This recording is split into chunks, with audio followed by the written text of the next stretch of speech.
നമ്മുടെ സമൂഹത്തിൻ്റെ പോക്ക് എങ്ങോട്ടാണെന്ന് ആശങ്കപ്പെടുത്തുന്നതാണ് ഓരോ ദിവസവും പുറത്തുവരുന്ന വാർത്തകൾ.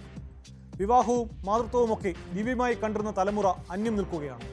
സ്ത്രീകൾക്ക് ഏറെ പരിചരണം വേണ്ടതാണ് പ്രസവകാലമെന്നിരിക്കെ അതുപോലും എത്ര ലാഘവത്തോടെയാണ് ചിലർ കാണുന്നത്.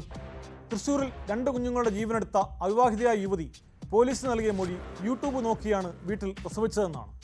കുട്ടികളെ കൊല്ലുന്നതിന് മുൻപായി ദൃശ്യങ്ങൾ ഫോണിൽ ചിത്രീകരിച്ചിരുന്നതായും യുവതി മൊഴി നൽകിയിട്ടുണ്ട്. അയഞ്ഞ വസ്ത്രങ്ങൾ ധരിച്ചാണ് 2 തവണയും യുവതി ഗർഭം വീട്ടുകാരിൽ നിന്ന് പോലും ഒളിപ്പിച്ചത്. ഈ വാർത്തയുടെ കൂടുതൽ വിശദാംശങ്ങളാണ് പോലീസ് പട്രോളിൽ. ആദ്യം സ്വാഗതം.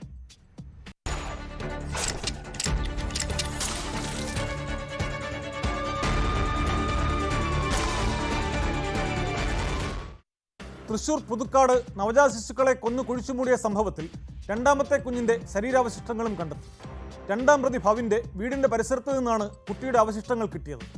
സംഭവത്തിൽ കൂടുതൽ ശാസ്ത്രീയ പരിശോധനയ്ക്കും തെളിവെടുപ്പിനും ഒരുങ്ങുകയാണ് പോലീസ്. 2 കുട്ടികളുടെയും മരണകാരണം കണ്ടെത്തുക വെല്ലുവിളിയാണെങ്കിലും സാഹചര്യ തെളിവുകളുടെയും ഡിജിറ്റൽ തെളിവുകളുടെയും അടിസ്ഥാനത്തിൽ കേസിൽ തുമ്പുണ്ടാക്കാനാണ് അന്വേഷണ സംഘത്തിന്റെ നീക്കം. അനീഷ മറ്റൊരു വിവാഹത്തിന് ഒരുങ്ങുന്നുവെന്ന സംശയത്തിൽ അത് തടയാനാണ് ഭവിൻ സംഭവം വെളിപ്പെടുത്തിയെന്നാണ് പോലീസ് കരുതുന്നത്.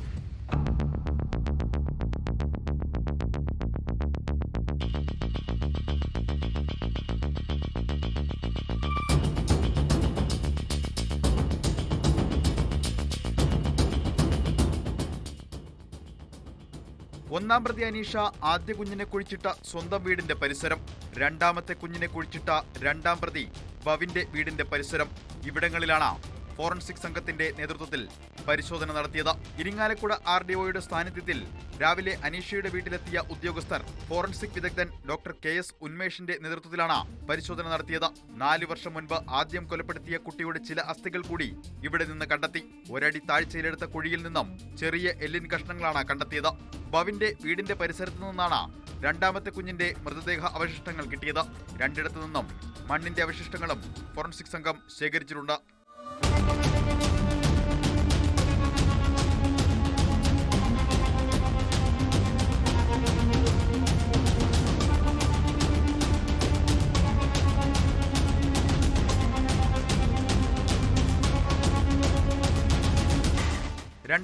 ലാണ് ഫേസ്ബുക്കിലൂടെ പരിചയപ്പെട്ട ഭവിനുമായി അനീഷ പ്രണയത്തിലായത്. തുടർന്നാണ് 2021 ആൺകുഞ്ഞിനെ പ്രസവിച്ചത്. ഈ കുട്ടിയെ അനീഷ ശ്വാസം മുട്ടിച്ച് കൊന്ന ശേഷം സ്വന്തം വീട്ടുപറമ്പിൽ രഹസ്യമായി കുഴിച്ചിടുകയായിരുന്നു. കുഴിച്ചിടാൻ വീടിന്റെ പിൻഭാഗത്താണ് ആദ്യം കുഴിയെടുത്തത്. എന്നാൽ അയൽവാസി ഗിരിജ ഇത് കണ്ടതിനാൽ ആ സ്ഥലം ഉപേക്ഷിക്കുകയായിരുന്നു.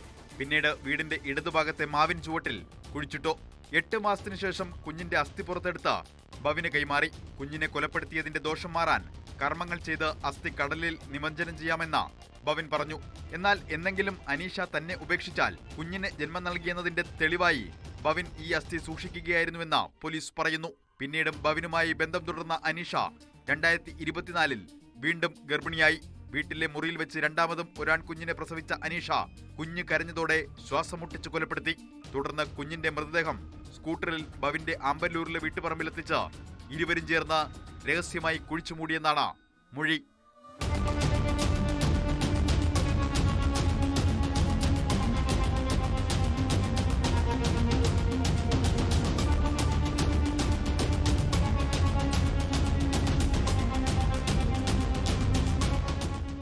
ലാബ് ടെക്നീഷ്യനായി ജോലി ചെയ്തിരുന്നയാളാണ് അനീഷ.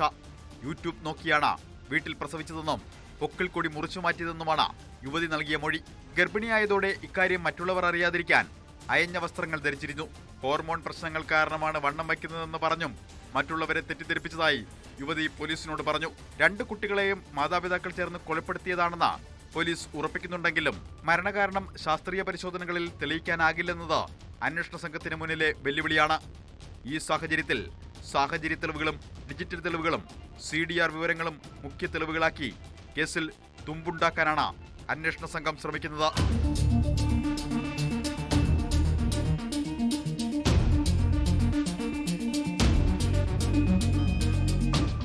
രണ്ടാമത്തെ കുഞ്ഞിന്റെ മരണശേഷമാണ് ഭവിനും അനീഷയും തെറ്റിയത്. ബന്ധം തുടരാൻ അനീഷയ്ക്ക് താല്പര്യമില്ലെന്നും അതിനായാണ് കുഞ്ഞുങ്ങളെ കൊന്നതെന്നും ഇയാൾ വിശ്വസിച്ചു.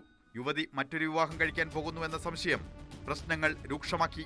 കഴിഞ്ഞ ദിവസം വീണ്ടും വഴക്കുണ്ടായതോടെയാണ് ബവിൻ അസ്ഥിയുമായി പോലീസിനെ സമീപിച്ചത്. അനീഷ ഉപയോഗിച്ചിരുന്ന രണ്ടാമത്തെ ഫോണിൽ ആദ്യത്തെ കുഞ്ഞിന്റെ ചിത്രങ്ങളുണ്ടെന്ന് ബവിൻ മൊഴി നൽകിയിട്ടുണ്ട്. അടുത്തിടെ വഴക്കുണ്ടായപ്പോൾ ഈ ഫോൺ ബവിൻ എറിഞ്ഞു പൊട്ടിച്ചിരുന്നു. അതിനാൽ ഈ ഫോൺ കണ്ടെടുത്ത് ശാസ്ത്രീയ പരിശോധനയ്ക്ക് അയക്കാനാണ് പോലീസിന്റെ നീക്കം. കൊല്ലപ്പെട്ട കുഞ്ഞുങ്ങൾ ബവിന്റെയും അനീഷയുടേതുമാണെന്ന് തെളിയിക്കാൻ DNA പരിശോധനയും നടത്തും. ബവിനോട് ചർച്ച ചെയ്ത ശേഷമാണ് കൊലപാതകങ്ങൾ നടത്തിയതെന്നാണ് യുവതി നൽകിയ മൊഴി.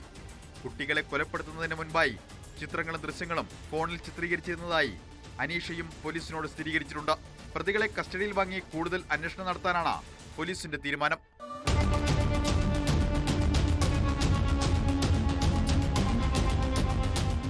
ന്യൂസ് 18 തൃശൂർ. കോട്ടയം ഈരാറ്റുപേട്ടയിൽ ദമ്പതിമാർ ജീവനൊടുക്കിയ സംഭവത്തിൽ ഞെട്ടിക്കുന്ന വിവരങ്ങൾ പുറത്തു. യൂത്ത് കോൺഗ്രസ് രാമപുരം മുൻ മണ്ഡലം പ്രസിഡന്റ് വിഷ്ണു എസ് നായരും ഭാര്യ രശ്മി സുകുമാരനും മരിച്ചത് ബ്ലേഡ് മാഫിയ സംഘങ്ങളുടെ ഭീഷണി മൂലമാണെന്നാണ് പരാതി. കടുത്തുരുത്തിയിലെ ബ്ലേഡ് മാഫിയ സംഘങ്ങളായ യുവാക്കൾ ഇവരുടെ വീട്ടിലെത്തി ഭീഷണി മുഴക്കിയെന്നും വിഷ്ണുവിനെ മർദ്ദിച്ചെന്നുമാണ് വിവരം. ഹോസ്റ്റലിൽ താമസിക്കുന്ന രശ്മിയെ അവിടെ എത്തി അവഹേളിച്ചെന്നും കുടുംബാംഗങ്ങൾ പറയുന്നു. കൈകൾ ടേപ്പ് ഉപയോഗിച്ച് കെട്ടിയ നിലയിലായിരുന്നു ഇരുവരുടെയും മൃതദേഹം. മരുന്ന് കുത്തിവെച്ചാണ് ഇവർ മരിച്ചതെന്നാണ് പോലീസിന്റെ നിഗമനം. ബ്ലേഡ് മാഫിയയുമായി ബന്ധപ്പെട്ട കുടുംബത്തിന്റെ ആരോപണം പോലീസ് അന്വേഷിക്കും. ഇവരുടെ വീട്ടിലെ CCTV ദൃശ്യങ്ങളും പോലീസ് വിശദമായി പരിശോധിക്കും.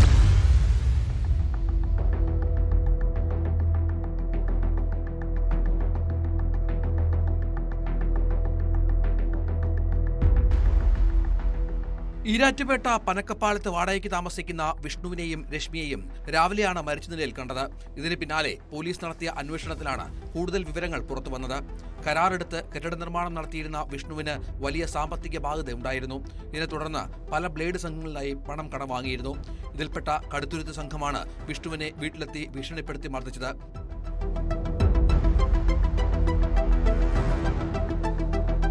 ഈരാറ്റുപേട്ടയിലെ സ്വകാര്യ ആശുപത്രിയിൽ നഴ്സിംഗ് സൂപ്രണ്ടായി ജോലി ചെയ്തു വരികയായിരുന്നു മേലുകാവ് സ്വദേശിനിയായ രശ്മി. ജോലിക്കിടെ ഹോസ്റ്റലിൽ താമസിച്ച രശ്മിയെ അവിടെ എത്തിയും അധിക്ഷേപിച്ചതായി കുടുംബം മൊഴി നൽകി. ഇരുവരെയും കിടപ്പുമുറിയിലാണ് മരിച്ച നിലയിൽ കണ്ടെത്തിയത്. സിറിഞ്ച് ഉപയോഗിച്ച് മരുന്ന് കുത്തിവെച്ച് ആത്മഹത്യ ചെയ്തു എന്നാണ് പോലീസിന്റെ പ്രാഥമിക നിഗമനം. പോസ്റ്റ്മോർട്ടം റിപ്പോർട്ട് വന്നാലാകും ഇക്കാര്യത്തിൽ വ്യക്തത കൈവരിക. എന്തായാലും ബ്ലേഡ് സംഘത്തെ തേടി പോലീസ് അന്വേഷണം ആരംഭിച്ചിട്ടുണ്ട്. ന്യൂസ് 18 കോട്ടയം.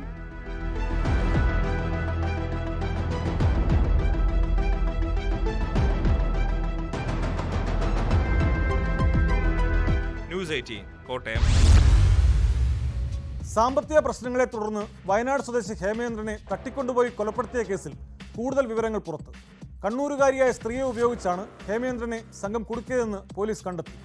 ഇവരെ കൊണ്ട് ഫോൺ വിളിപ്പിച്ചു വരുത്തിയാണ് ഹേമേന്ദ്രനെ തട്ടിക്കൊണ്ടുപോയത്. പിന്നീട് ബത്തേരിയിലെ വീട്ടിലെത്തിച്ച് കൊലപ്പെടുത്തിയ ശേഷം തമിഴ്നാട്ടിലെ ചേരമ്പാടി വനമേഖലയിൽ മൃതദേഹം കുഴിച്ചിടുകയായിരുന്നു. കേസിലെ മുഖ്യപ്രതി നൌഷാദിനെ സൗദിയിൽ നിന്ന് എത്തിക്കാനുള്ള ശ്രമങ്ങൾ അന്വേഷണ സംഘം തുടങ്ങിയിട്ടുണ്ട്.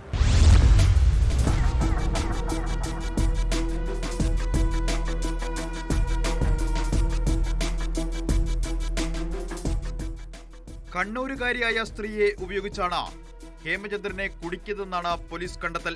ഒരു ഡോക്ടറുടെ വീട്ടിൽ ജോലിക്ക് ആളെ ആവശ്യമുണ്ടെന്ന് പറഞ്ഞ മുഖ്യപ്രതി നൌഷാദ പരസ്യം നൽകിയിരുന്നു. അതിലെ നമ്പറിലേക്ക് ഈ സ്ത്രീ വിളിച്ചപ്പോൾ അടുപ്പം സ്ഥാപിച്ച ശേഷം ഹേമചന്ദ്രനെ കുരുക്കിലാക്കാനുള്ള ജോലി ഇവരെ ഏൽപ്പിക്കുകയായിരുന്നു. ഹേമചന്ദ്രനിൽ നിന്ന് പണം കിട്ടാനുണ്ടെന്നും അത് വാങ്ങിത്തരാൻ കൂടെ നിൽക്കണമെന്നുമാണ് നൌഷാദ് സ്ത്രീയോട് പറഞ്ഞത്. തുടർന്ന് ഇവർ ഹേമചന്ദ്രനുമായി പരിചയം സ്ഥാപിച്ചു. പിന്നീട് ഫോണിൽ വിളിച്ച് നേരിട്ട് കാണാനെന്ന് പറഞ്ഞ നൌഷാദും സംഘവുമുള്ള സ്ഥലത്തേക്ക് എത്തിക്കുകയായിരുന്നു. ഹേമചന്ദ്രൻ പണം കൊടുക്കാനുള്ള ഗുണ്ടൽപേട്ടിലെ ഒരു സ്ത്രീയുടെ സഹായം കൂടി സംഘത്തിന് ലഭിച്ചിട്ടുണ്ടെന്നും പോലീസ് പറയുന്നു.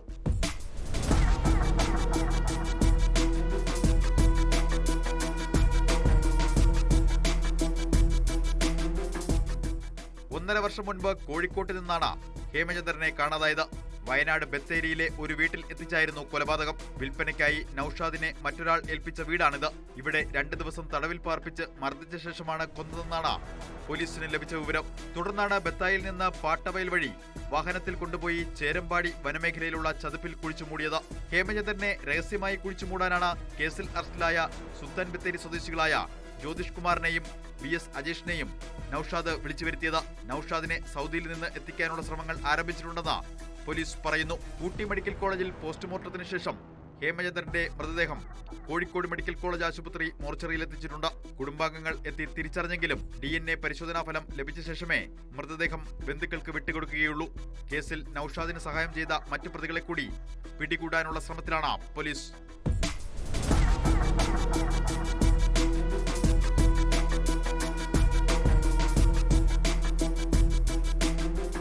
ന്യൂസ് 18 വയനാട്. സ്ത്രീധന പീഡനത്തെ തുടർന്ന് തമിഴ്നാട് തിരുപ്പൂരിൽ നവവധു ജീവനൊടുക്കി. തിരുപ്പൂർ സ്വദേശിനി ഋഥന്യ എന്ന 27-കാരിയാണ് മരിച്ചത്. കാറിനകത്താണ് യുവതിയെ മരിച്ച നിലയിൽ കണ്ടെത്തിയത്. വിവാഹം കഴിഞ്ഞ് 78-ാം ദിവസമാണ് യുവതിയുടെ മരണം. ഭർത്താവിൻ്റെയും ഭർത്തൃവീട്ടുകാരുടെയും പീഡനം താങ്ങാനാകാതെയാണ് ഋഥന്യ ജീവനൊടുക്കിയതെന്നാണ് കുടുംബത്തിന്റെ പരാതി. ഭർത്തൃവീട്ടുകാരുടെ പീഡനം വിവരിക്കുന്ന ശബ്ദ സന്ദേശവും പുറത്തു വന്നിട്ടുണ്ട്. പിതാവ് അണ്ണാദുരയ്ക്കാണ് ഋഥന്യ ഈ ശബ്ദ സന്ദേശം അയച്ചത്. പരാതിയെ തുടർന്ന് ഭർത്താവ് കവിൻകുമാറിനെയും മാതാപിതാക്കളെയും പോലീസ് കസ്റ്റഡിയിലെടുത്തു.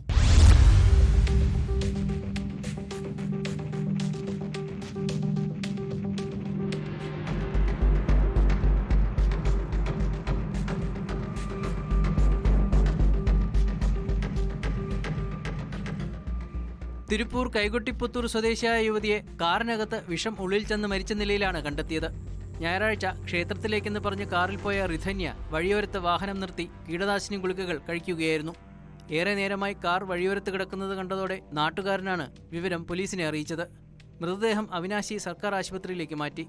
ഋഥന്യ അച്ഛൻ അണ്ണാദുരയ്ക്ക് അയച്ച ശബ്ദ സന്ദേശത്തിൽ നിന്ന് ഭർത്താവ് കവിൻകുമാറിന്റെ വീട്ടിൽ പ്രശ്നങ്ങളുണ്ടായിരുന്നതായി പറയുന്നുണ്ടെന്ന് പോലീസ് സ്ഥിരീകരിച്ചു. കവിൻകുമാറിനും മാതാപിതാക്കൾക്കുമെതിരെ നടപടി ആവശ്യപ്പെട്ട് ഋഥന്യയുടെ ബന്ധുക്കൾ അവിനാശി സർക്കാർ ആശുപത്രിയുടെ മുൻപിൽ റോഡ് ഉപരോധിച്ച് സമരം നടത്തി. തുടർന്ന് കവിൻകുമാർ, മാതാപിതാക്കളായ ഈശ്വരമൂർത്തി, ചിത്രാദേവി എന്നിവരെ പോലീസ് കസ്റ്റഡിയിലെടുത്തു.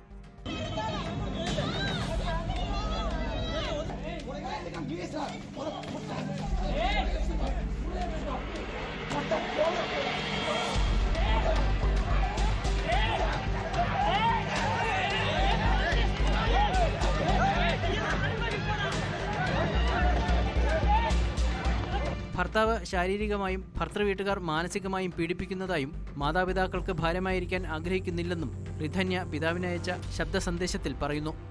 ഈ വർഷം ഏപ്രിലിലായിരുന്നു കവിൻകുമാറുമായി ഋഥന്യയുടെ വിവാഹം.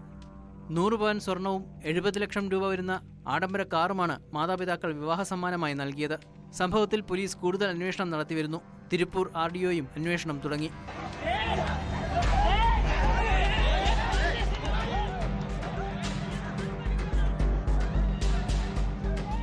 ന്യൂസ് 18 ചെന്നൈ. ഒരുമിച്ച് ആത്മഹത്യ ചെയ്യാൻ തുനിഞ്ഞിറങ്ങുന്ന കമിതാക്കളുടെ പല കഥകളും നമ്മൾ മുമ്പ് കേട്ടിട്ടുണ്ട്. സമാനമായ ഒരു സംഭവമാണ് കണ്ണൂരിലുണ്ടായത്. ഭർത്തൃമതിയായ യുവതിക്കൊപ്പം വളപട്ടണം പുഴയിൽ ജീവനൊടുക്കാൻ ചാടിയ യുവാവിനെ കാണാതായി. പെൺസുഹൃത്ത് നീന്തി രക്ഷപ്പെട്ടു. പെരിയാട്ടടക്കം സ്വദേശിയായ യുവാവിനായി തെരച്ചിൽ ഊർജിതമാക്കിയിട്ടുണ്ട്. യുവതിയുടെ ഭർത്താവായ പോലീസുകാരന്റെ സുഹൃത്താണ് കാണാതായ യുവാവ്.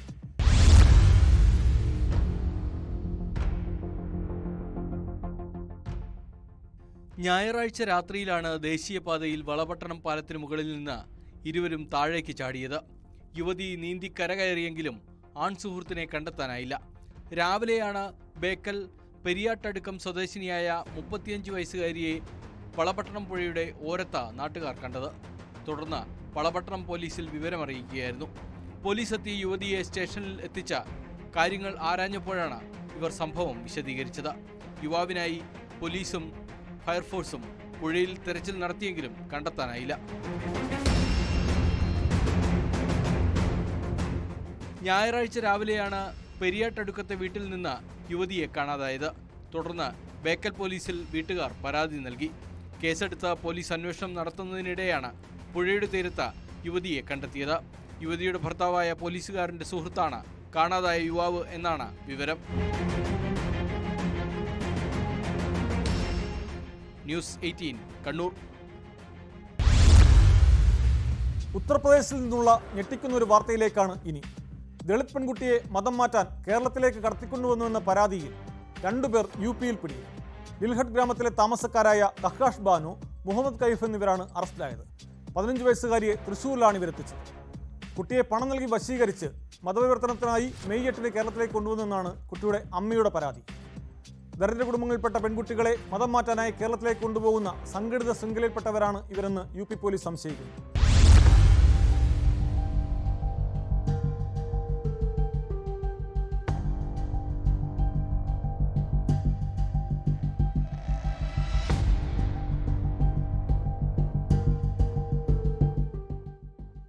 ജൂൺ 28-ന് ലിൽഹഡ് ഗ്രാമത്തിലെ ഗുഡ്ഡി ദേവി എന്ന സ്ത്രീ ഫുൽപൂർ പോലീസിനെ സമീപിച്ചതോടെയാണ് സംഭവം പുറംലോകം അറിയുന്നത്. കഹ്കാഷ ബനോയും മറ്റൊരാളും 15 വയസ്സുള്ള തന്റെ മകളെ പണം നൽകി വശീകരിച്ച് മതപരിവർത്തനത്തിനായി കേരളത്തിലേക്ക് കൊണ്ടുപോയി എന്നായിരുന്നു പരാതി.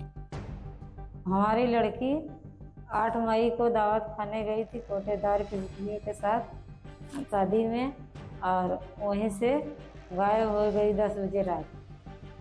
हम हेर रहे थे कहाँ गई, और दरस्ता के साथ फूलपुर पैदल आई थी, और उसके बाद वहीं से गायब हो गई. यहाँ से इलाहाबाद एक लड़का ने पहुँचाया इलाहाबाद तक. ഫുൽപൂർ ACPയുടെ നേതൃത്വത്തിലുള്ള പോലീസ് സംഘമാണ് സംഭവത്തിൽ വിശദമായ അന്വേഷണം നടത്തിയത്. കഹ്കാഷ ബനോ പ്രായപൂർത്തിയാകാത്ത ദളിത് പെൺകുട്ടിയെ മതപരിവർത്തനത്തിനായി കേരളത്തിലേക്ക് കൊണ്ടുപോയിരുന്നുവെന്ന് പോലീസ് കണ്ടെത്തി. കഹ്കാഷ ബനോയും മുഹമ്മദ് കൈഫും പെൺകുട്ടിയുമായി ആദ്യം ഡൽഹിയിലേക്കും പിന്നീട് കേരളത്തിലേക്കും ട്രെയിനിൽ കയറിയതായാണ് അന്വേഷണത്തിൽ വ്യക്തമായത്. लिलहट की ही रहने वाली तरकशा बानो पुत्री मोहम्मद इस्माइल उम्र 19 वर्ष द्वारा पहला फंसाकर व पैसों का प्रलोभन देकर उसकी 15 वर्षीय नाबालिग लड़की को धर्म परिवर्तन कराने के उद्देश्य से केरल ले जाया गया तथा इस संबंध में थाना फूलपुर पर सूचना देने पर अज्ञात नंबर से फ़ोन करके गाली गलौज व जान से मारने की धमकी दी.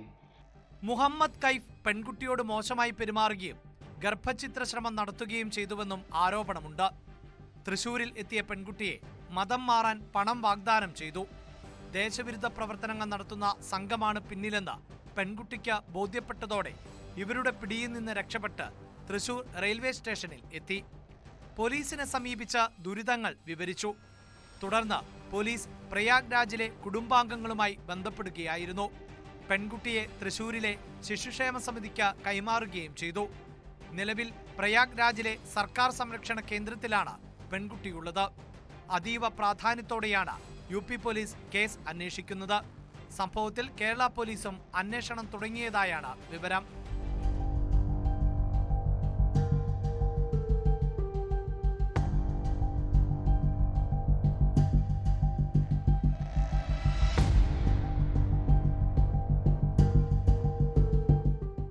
News desk news 18. Pathanamthitta Karikkinethu കൊലക്കേസിലെ സ്പെഷ്യൽ പ്രോസിക്യൂട്ടർ നിയമനത്തെ ചൊല്ലി പോലീസിൽ പോര് രൂക്ഷം. സ്പെഷ്യൽ പ്രോസിക്യൂട്ടർ നിയമനത്തിനെതിരെ പരാതി നൽകിയ ആലപ്പുഴ DYSP മധുബാബുവിനെതിരെ ഗുരുതര ആരോപണങ്ങളുമായി പത്തനംതിട്ട ജില്ലാ പോലീസ് മേധാവി രംഗത്തെത്തി. മധുബാബു മുൻപ് നടപടി നേരിട്ട ഉദ്യോഗസ്ഥനെന്നാണ് SP-യുടെ വാർത്താക്കുറിപ്പിൽ ആരോപിക്കുന്നത്. അതേസമയം പ്രോസിക്യൂട്ടർ നിയമനത്തെയും SP-യെയും പിന്തുണച്ച് കൊല്ലപ്പെട്ട ബിജുവിന്റെ കുടുംബവും രംഗത്തെത്തിയിട്ടുണ്ട്.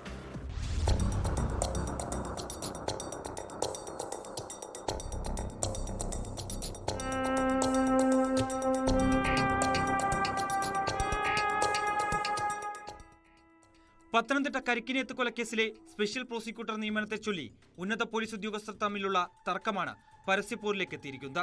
സംഭവത്തിൽ പത്തനംതിട്ട ജില്ലാ പോലീസ് മേധാവി TJ വിനോദ് കുമാറിനെതിരെ ആലപ്പുഴ DYSP മധുബാബു മുഖ്യമന്ത്രിക്ക് പരാതി നൽകിയിരുന്നു. റൌഡി ലിസ്റ്റിലുള്ള അഭിഭാഷകനെ സ്പെഷ്യൽ പ്രോസിക്യൂട്ടറായി SP നിയമിച്ചുവെന്നായിരുന്നു മധുബാബുവിന്റെ പരാതി. തുടർന്നാണ് മധുബാബുവിനെതിരെ SP വാർത്താക്കുറിപ്പിറക്കിയത്. വസ്ത്രശാലയിലെ ജീവനക്കാരന്റെ കൊലപാതകത്തിൽ അന്വേഷണം അട്ടിമറിച്ച ഉദ്യോഗസ്ഥനാണ് മധുബാബു എന്നാണ് ആരോപണം.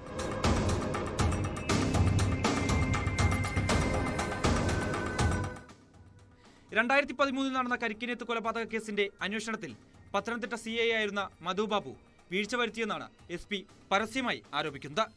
കേസിൽ തെളിവുകൾ നശിപ്പിച്ചു എന്ന ഗുരുതര ആരോപണവും DYSPക്കെതിരെ വാർത്താക്കുറിപ്പിൽ SP ഉന്നയിക്കുന്നു. അതേസമയം പ്രശാന്ത് V കുറുപ്പിനെ സ്പെഷ്യൽ പ്രോസിക്യൂട്ടറായി നിയമിച്ചതിനെ അനുകൂലിച്ച് കൊല്ലപ്പെട്ട ബിജുവിന്റെ കുടുംബം രംഗത്തെത്തി. CI ആയിരുന്നു MR മധുബാബു, അന്നത്തെ DSP ചന്ദ്രശേഖർ പിള്ള. അപ്പോൾ ആ ടീം കേസ് അട്ടിമറിക്കാനും തെളിവുകൾ നശിപ്പിക്കാനും ശ്രമിച്ചു. അപ്പം അങ്ങനെ പ്രതികൾ രക്ഷപ്പെട്ട് നടക്കുന്ന സമയത്താണ് അടുത്ത അന്വേഷണ ഉദ്യോഗസ്ഥൻ N രാജേഷിനെ അന്വേഷണ ചുമതല ഏൽപ്പിച്ചത്. അപ്പോഴാണ് പ്രതികൾ അറസ്റ്റ് ചെയ്യപ്പെടാനിടയായത്. അപ്പോൾ അന്ന് ഇദ്ദേഹം ഈ കേസിൽ തെളിവുകൾ നശിപ്പിക്കുകയും കേസ് അട്ടിമറിക്കാൻ ശ്രമിച്ചതുകൊണ്ട് ഈ കേസിൽ പ്രതിയാകേണ്ടതാണ്.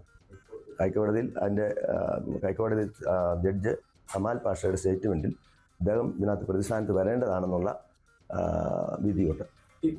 ആലപ്പുഴ DYSP മധുബാബു നിരവധി ക്രിമിനൽ കേസുകളിൽ പ്രതിയാണെന്നാരോപിച്ച് മുൻപ് പോലീസ് മർദ്ദനമേറ്റ SFI മുൻ ജില്ലാ സെക്രട്ടറി ജയകൃഷ്ണൻ രംഗത്തെത്തിയിട്ടുണ്ട്. കേരള പോലീസിലെ ഏറ്റവും ക്രിമിനലായ പോലീസ് ഉദ്യോഗസ്ഥനാണ് ടി മതിബാബു. എന്നെ 2012 മർദ്ദിച്ച സംഭവവുമായി ബന്ധപ്പെട്ട് ഞാൻ അന്ന് തൊട്ട് കേസ് നടത്തിക്കൊണ്ടിരിക്കുന്ന ആളാണ്. എന്നെപ്പോലെ നിരവധി ആളുകളെ മർദ്ദിച്ച സംഭവവുമായി ബന്ധപ്പെട്ടുകൊണ്ട് നിരവധി കേസുകൾ ഇദ്ദേഹത്തിനെതിരെ നിലവിലുണ്ട്. അതുകൂടാതെ ഇദ്ദേഹത്തെ ശിക്ഷിച്ച കേസുണ്ട്. ഇപ്പോൾ ചേർത്തലയിൽ 2 മാസങ്ങൾക്ക് മുമ്പായിരുന്നു ഒരു കേസ് ഇദ്ദേഹത്തെ കോടതി ശിക്ഷിച്ചത്. അതായത് കോട്ടയം കുറവിലങ്ങാട് ഇതിന് സമാനമായ ഒരു സംഭവം ഉണ്ടായിട്ടുണ്ട്. അങ്ങനെ നിരവധി, ഇപ്പോൾ പത്തനംതിട്ട ജില്ലയിൽ തന്നെ 5ഓ 6ഓ പരാതികൾ ഇദ്ദേഹം മർദ്ദിച്ചതുമായി ബന്ധപ്പെട്ടുകൊണ്ട് ഉണ്ടായി വന്നിട്ടുണ്ട്. എൻ്റെ കേസുമായി ബന്ധപ്പെട്ടുകൊണ്ട് 2016 പത്തനംതിട്ട SP ആയിരുന്ന ജയശങ്കർ സാർ അന്ന് അന്വേഷിച്ച് ഇദ്ദേഹത്തിനെതിരെ വകുപ്പ് തല നടപടി വേണമെന്നും ഇദ്ദേഹത്തിനെ FIR ഇട്ട് കേസെടുക്കണമെന്നും അന്ന് അന്വേഷിച്ച് പോലീസിന് റിപ്പോർട്ട് കൊടുത്തിട്ടുള്ളതാണ്. അപ്പോൾ ഇദ്ദേഹത്തെ പോലുള്ള പോലീസ് ഉദ്യോഗസ്ഥരെ യഥാർത്ഥത്തിൽ ഫോഴ്സിൽ നിന്ന് പിരിച്ചുവിടേണ്ടതാണ്.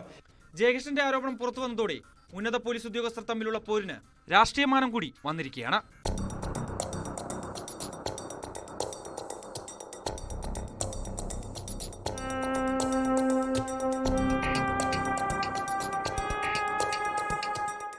ന്യൂസ് 18 പത്തനംതിട്ട.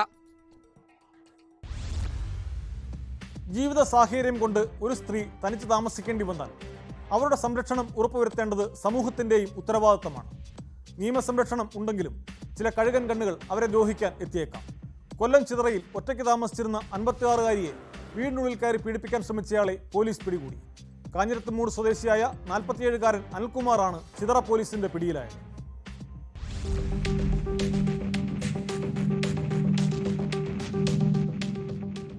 കഴിഞ്ഞ ദിവസം വൈകിട്ട് 5 മണിയോടെയായിരുന്നു സംഭവം. ഒറ്റയ്ക്ക് താമസിക്കുന്ന 56 വയസ്സുകാരിയാണ് അതിക്രമം നേരിട്ടത്. വീട്ടമ്മ കുളി കഴിഞ്ഞ് വീടിനുള്ളിലേക്ക് കയറി ചെല്ലുന്ന സമയത്ത് അകത്ത് കയറി ഒളിച്ചിരിക്കുകയായിരുന്ന അനിൽകുമാർ കടന്നു പിടിക്കുകയായിരുന്നു. വായിൽ തുണി കുത്തിത്തിരുകി പീഡിപ്പിക്കാൻ ശ്രമിക്കുകയും ഉപദ്രവിക്കുകയും ചെയ്തു. കുതറിമാറാൻ ശ്രമിച്ചപ്പോൾ വിവരം പുറത്തു പറഞ്ഞാൽ കെട്ടിത്തൂക്കി കൊല്ലുമെന്ന് ഭീഷണിപ്പെടുത്തിയതായും വീട്ടമ്മയുടെ പരാതിയിൽ പറയുന്നു. ബഹളം കേട്ട അയൽവാസികൾ ഓടിയെത്തിയപ്പോഴേക്കും അനിൽകുമാർ രക്ഷപ്പെട്ടു.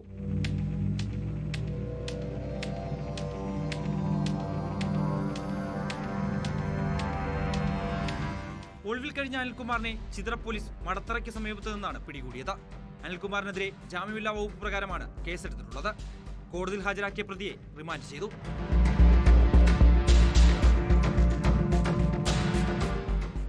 ന്യൂസ് 18 കൊട്ടാരക്കര. ചാലക്കുടിയിൽ ബ്യൂട്ടി പാർലർ ഉടമയായിരുന്ന ഷീല സണ്ണിയെ വ്യാജലഹരി കേസിൽ കുടുക്കിയ കേസിലെ പ്രതി NM നാരായണദാസിനെ പോലീസ് കസ്റ്റഡിയിൽ വിടാൻ ഹൈക്കോടതി ഉത്തരവ്. 3 ദിവസത്തേക്ക് പോലീസ് കസ്റ്റഡിയിൽ വിടാനാണ് ജസ്റ്റിസ് VG അരുണിന്റെ ബെഞ്ച് നിർദ്ദേശിച്ചത്. കേസിലെ മറ്റൊരു പ്രതി ദിവ്യയ്ക്കൊപ്പം ഇയാളെ ഒരുമിച്ച് ചോദ്യം ചെയ്യാനാണ് പോലീസിന്റെ ആലോചന.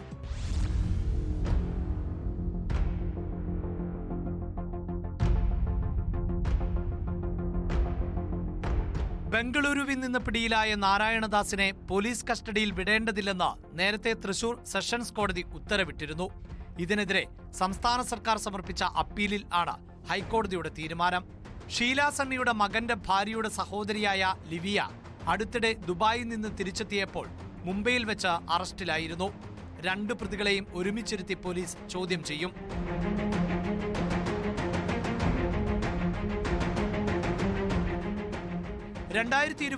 ഫെബ്രുവരി 27 ലഹരിമരുന്ന് കൈവശം വെച്ചതിന് ഷീല സണ്ണി അറസ്റ്റിലാകുന്നത്. ഫോൺ കോളിലൂടെ ലഭിച്ച രഹസ്യവിവരത്തിന്റെ അടിസ്ഥാനത്തിൽ എക്സൈസ് ഇവരെ അറസ്റ്റ് ചെയ്യുകയായിരുന്നു. ചെയ്യാത്ത കുറ്റത്തിന് 72 ദിവസം ഷീല സണ്ണി ജയിലിൽ കഴിഞ്ഞു. പിടിച്ചെടുത്തത് LSD സ്റ്റാമ്പുകൾ അല്ല എന്ന് പരിശോധനയിൽ തെളിഞ്ഞതോടെയാണ് മോചനത്തിന് വഴി തെളിഞ്ഞത്. ലിവിയയുടെ നിർദ്ദേശം അനുസരിച്ച് എക്സൈസിനെ ഫോണിൽ വിളിച്ച് ഷീല സണ്ണിയുടെ പക്കൽ ലഹരിമരുന്നുണ്ട് എന്ന് അറിയിച്ചത് നാരായണദാസ് ആണെന്ന് പോലീസ് നേരത്തെ കണ്ടെത്തിയിരുന്നു. ബംഗളൂരുവിൽ വെച്ചാണ് നാരായണദാസും ലിവിയയും പരിചയത്തിലാകുന്നത്. തുടർന്ന് നാരായണദാസിനെ കൊണ്ട് ആഫ്രിക്കൻ വംശജനിൽ നിന്ന് LSD സ്റ്റാമ്പ് വാങ്ങിപ്പിക്കുകയായിരുന്നു.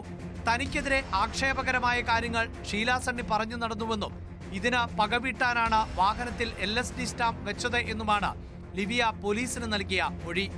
2 പ്രതികളെയും കൂടുതൽ ചോദ്യം ചെയ്യുന്നതോടെ കേസിൽ കൂടുതൽ വ്യക്തത വരുമെന്നാണ് പോലീസ് കരുതുന്നത്.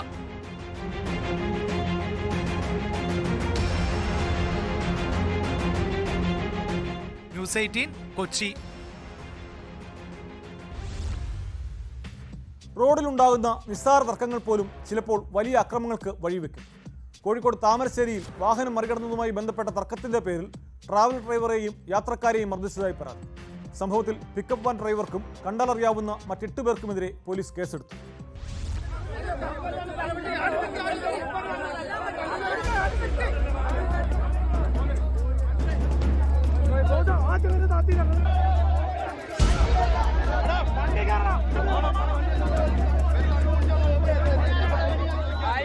താമരശ്ശേരി ചുരത്തിൽ വാഹനം മറികടന്നതുമായി ബന്ധപ്പെട്ട തർക്കത്തെ തുടർന്ന് കൈതപ്പൊയിലിൽ പിക്കപ്പ് വാൻ ഡ്രൈവറുടെ നേതൃത്വത്തിൽ 9ഓളം പേർ ചേർന്ന് ട്രാവലർ യാത്രക്കാരെയും ഡ്രൈവറെയും ആയുധമുപയോഗിച്ച് മർദ്ദിച്ചതായാണ് പരാതി.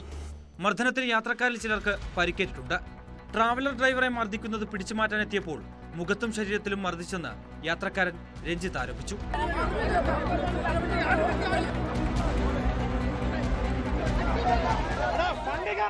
സംഭവത്തിൽ പിക്കപ്പ് ഡ്രൈവർക്കും കണ്ടാലറിയാവുന്ന മറ്റ് 8 പേർക്കുമെതിരെ പോലീസ് കേസെടുത്തു. ചെറുകുളത്തൂർ സ്വദേശി രഞ്ജിത്തിന്റെ പരാതിയിലാണ് താമരശ്ശേരി പോലീസ് കേസെടുത്തത്.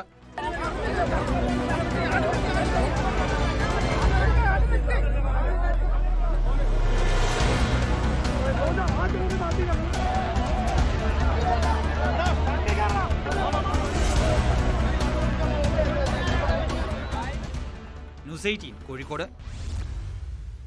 കോഴിക്കോട് മുഖ്യമന്ത്രിയുടെ വാഹനത്തെ പിന്തുടർന്നവരെ പോലീസ് പിടികൂടി. 5 പേരെയാണ് നടക്കാവ് പോലീസ് അറസ്റ്റ് ചെയ്ത് ജാമ്യത്തിൽ വിട്ടത്. മലപ്പുറം സ്വദേശികളാണ് പിടിയിലായത്. ഗതാഗതക്കുരുക്ക് ഒഴിവാക്കാനാണ് വാഹനവ്യൂഹത്തെ പിന്തുടർന്നതെന്നാണ് ഇവരുടെ മൊഴി.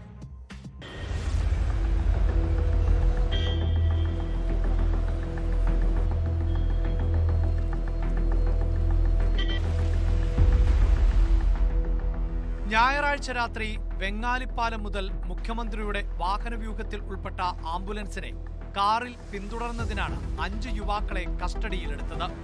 മലപ്പുറം സ്വദേശികളായ നസീബ്, ജ്യോതിബാസ്, മുഹമ്മദ് ഹാരിസ് ഫൈസൽ, പാലക്കാട് സ്വദേശി അബ്ദുൾ വാഹിദ് എന്നിവരെയാണ് പോലീസ് പിടികൂടിയത്. ഇവരെ പിന്നീട് സ്റ്റേഷൻ ജാമ്യത്തിൽ വിട്ടു.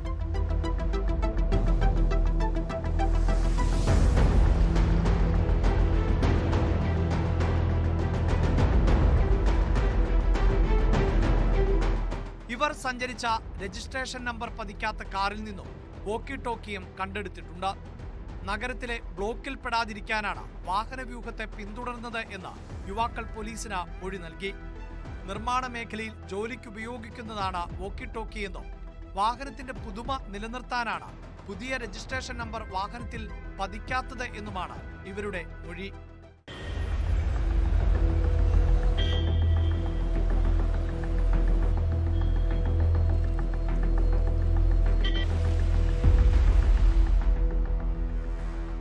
ന്യൂസ് 18 കോഴിക്കോട്.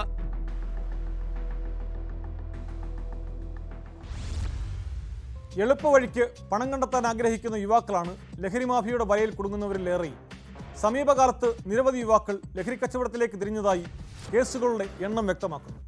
കൊല്ലം പുനലൂരിൽ കാറിൽ MDMA കടത്തവേ യുവാവ് അറസ്റ്റിലായി. അഞ്ചൽ ആലഞ്ചേരി സ്വദേശി നന്ദു കൃഷ്ണനാണ് അറസ്റ്റിലായത്. നിരവധി ക്രിമിനൽ കേസുകൾ പ്രതിയായ ഇയാളെ സാഹസികമായാണ് പോലീസ് പിടികൂടിയത്.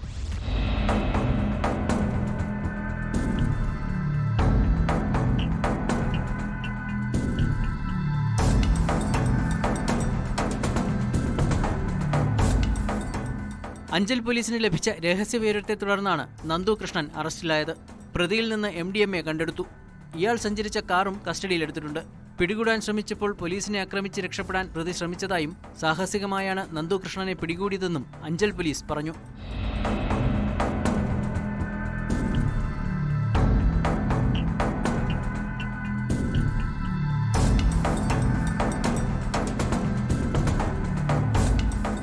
കഴിഞ്ഞ ദിവസം പുലർച്ചെ 3 മണിയോടെ അഞ്ചൽ പുനലൂർ റോഡിൽ മാവിള ജംഗ്ഷന് സമീപമാണ് നന്ദുകൃഷ്ണൻ പിടിയിലായത്. ഇയാൾ നിരവധി അടിപിടി കേസുകളിൽ പ്രതിയാണ്. MDMA കടത്തിൽ മറ്റാർക്കെങ്കിലും പങ്കുണ്ടോ എന്ന് അന്വേഷിച്ചു വരികയാണെന്നും പോലീസ് വ്യക്തമാക്കി.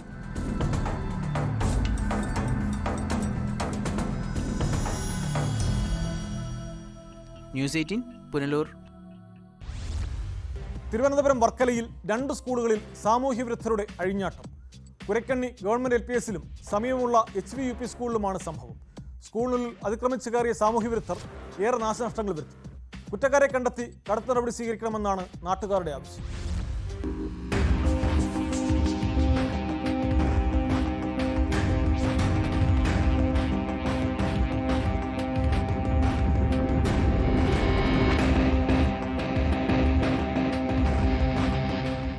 കുരയ്ക്കണ്ണി ഗവൺമെന്റ് LP സ്കൂളിൽ ലൈബ്രറിയിൽ സൂക്ഷിച്ചിരുന്ന പുസ്തകങ്ങൾ സാമൂഹിക വിരുദ്ധർ നശിപ്പിച്ചു. ക്ലാസ് മുറികളിലെ ബോർഡുകളിലും ചുമരുകളിലും അസഭ്യവാക്കുകൾ എഴുതി പിടിപ്പിച്ചിട്ടുണ്ട്. സ്കൂൾ ലബോറട്ടറിയുടെ പൂട്ട് തകർത്ത് അകത്ത് കയറി രാസവസ്തുക്കളും ഉപകരണങ്ങളും നശിപ്പിച്ചു. കുട്ടികളും അധ്യാപകരും കൈകഴുകാനും മറ്റും ഉപയോഗിക്കുന്ന ടാപ്പുകളും ഒടിച്ചു നശിപ്പിച്ചു. ശുചിമുറികളിലെ പൈപ്പുകളും സംഘം തകർത്തിട്ടുണ്ട്. സ്കൂൾ ബസ്സിനകത്ത് സൂക്ഷിച്ചിരുന്ന ഫയർ എക്സ്റ്റിംഗ്വിഷറുകൾക്ക് കേടുവരുത്തിയ ശേഷം സ്കൂൾ വളപ്പിൽ പല സ്ഥലങ്ങളായി ഉപേക്ഷിച്ചു.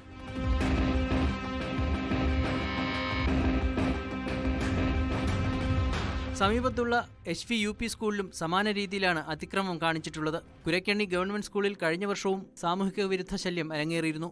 അന്നും പോലീസിൽ പരാതി നൽകിയെങ്കിലും ഫലമുണ്ടായില്ല. കഴിഞ്ഞ ദിവസം നടന്ന സംഭവത്തിലും വർക്കല പോലീസിലും വിദ്യാഭ്യാസ വകുപ്പിലും പരാതി നൽകിയിട്ടുണ്ട്. സ്കൂളിൽ നിരീക്ഷണ ക്യാമറകൾ അത്യാവശ്യമാണെന്നും പ്രഥമ അധ്യാപിക പറഞ്ഞു. അടുത്തടുത്ത് പ്രവർത്തിക്കുന്ന സ്കൂളുകളിൽ ഒരേ സമയം ഉണ്ടായ അക്രമത്തിൽ രക്ഷിതാക്കളും നാട്ടുകാരും കടുത്ത പ്രതിഷേധത്തിലാണ്.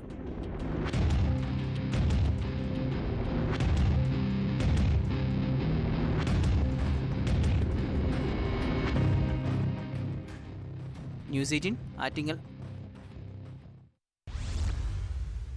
ലിവിംഗ് ടുഗദർ ബന്ധങ്ങൾ നമ്മുടെ നാട്ടിലും വർദ്ധിക്കുകയാണ്.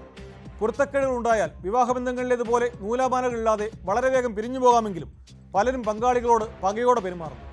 ബംഗളൂരു കോറമംഗലയിൽ യുവതിയുടെ മൃതദേഹം ചാക്കിലാക്കി മാലിന്യ ട്രക്കിൽ തള്ളിയ സംഭവത്തിൽ പങ്കാളി അറസ്റ്റിലായി. ബംഗളൂരു ഹൂളിമാവ് സ്വദേശി ആശയാണ് കൊല്ലപ്പെട്ടത്. സംഭവത്തിൽ അസം സ്വദേശി മുഹമ്മദ് ഷംസുദ്ദീനാണ് അറസ്റ്റിലായത്.